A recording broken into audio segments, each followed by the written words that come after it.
Alright, tonight we are playing Clash Force, another game by our favorite easy platinum publisher. How you doing tonight, guys? Pretty good, pretty good. How about you? Good, good. Alex? All right. Alright, so this game, at the time of this recording, came out this past Tuesday, July 7th, and it came out for a whopping $6.99 Canadian, so I'm guessing $5 American, and it's meant to be a throwback to the old, 2D shooter platformer games like Contra. Guess there's three animal soldiers that are taking on their arch nemesis of Crackman. That duck man, oh man, the shiniz. Yeah, he's clearly the best character. Exactly. And everybody that watched this video just logged out when Josh said shiznat or whatever he said. So, right off the bat, I really liked the graphical presentation of the game, but it took very, very little time to realize that you can only fire left and right. Something that the NES Contra from 1980 something at least let you shot in multiple directions. Yeah. I'm seeing what you're saying. I mean, to me, I'm definitely seeing like a Mega Man X type of thing. Where do you see the Mega Man X? I see Contra.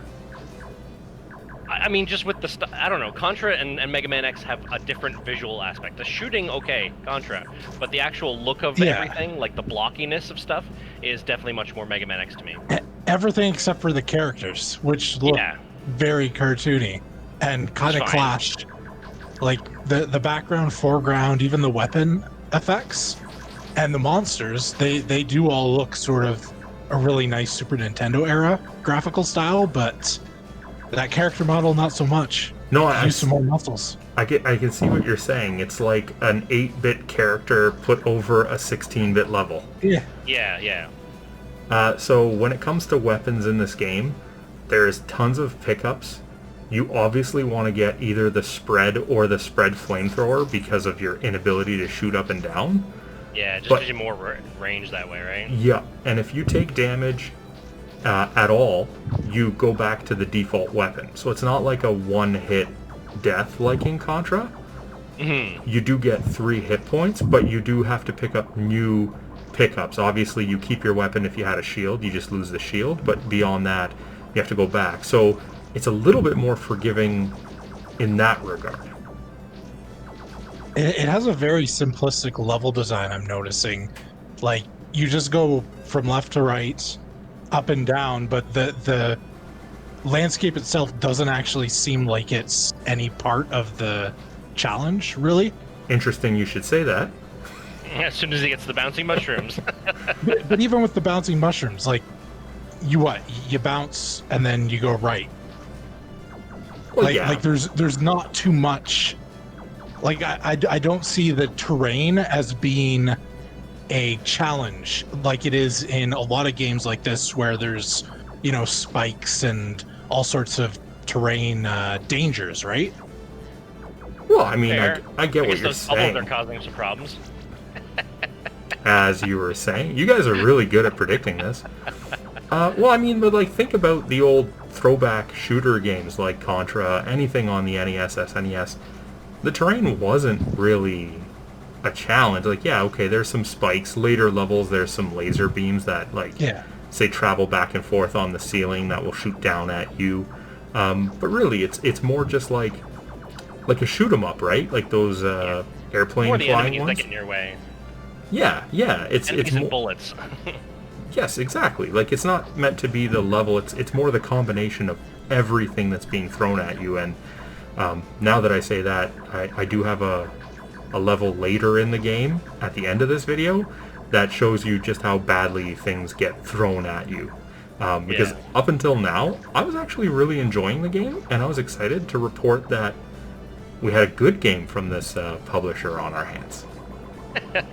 How are the controls other than not being able to shoot up and down? Solid. The controls were not an issue at any point. I also felt a very large freedom with the jumping, because you can hold the jump down, and yes, if you do a really high jump, it'll get a little more floaty, but it gives you a lot more like precision and control, and it does add to the challenge when later on, say if you do a floaty jump, you'll fly into an obstacle. So you want to really control the distance and the height of your jumping, and that was never an issue. I was going to ask if there was bosses, but I see there was a boss, so... I don't think a single boss up until the final boss of the game, I died on even once. And then the final boss, easy they were. I died 5 or 6 times. Now, keeping in mind, I did play it on normal. They do have a hard and something beyond it, which I can't remember what it's called, but even more challenging. I call it expert, but... Yeah, I did the entire playthrough of normal on our Twitch channel, twitch.tv/pixelopinions, in 37 hours from start to finish. Or 37 minutes? 37 minutes. 37 minutes. Hours. That's a long game. Yeah. Now, Alex, don't you think that this minecart part is a little bit more of the terrain?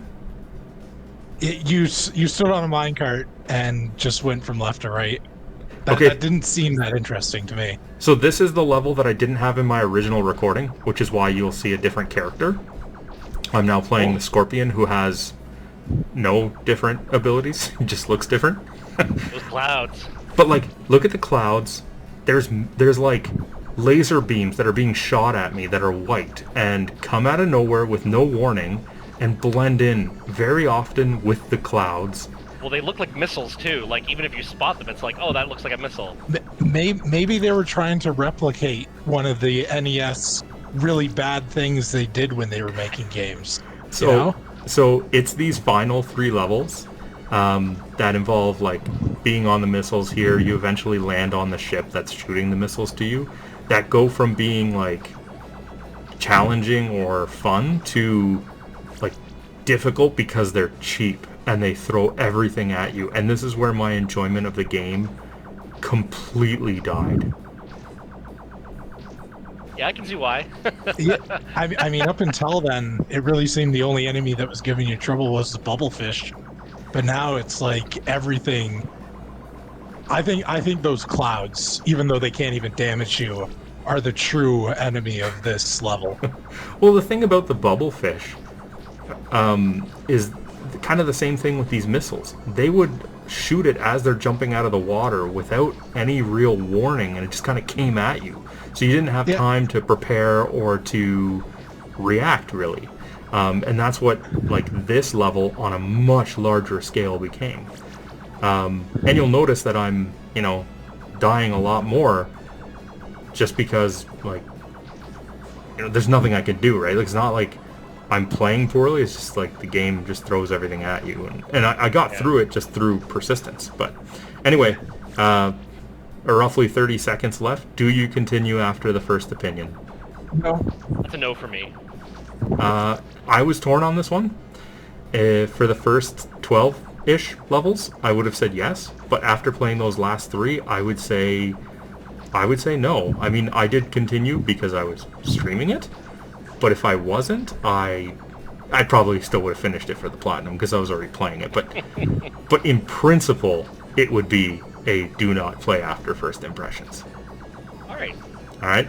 Well, that's everything for this one. We'll see you guys on the next First Opinions. Hey, did you like that video? If you did, be sure to let us know by clicking the like button and leaving a comment. If you want to be first in line for any new content, be sure to subscribe to our channel and then hit up our Facebook page. The link's in the description below to see what's coming up next.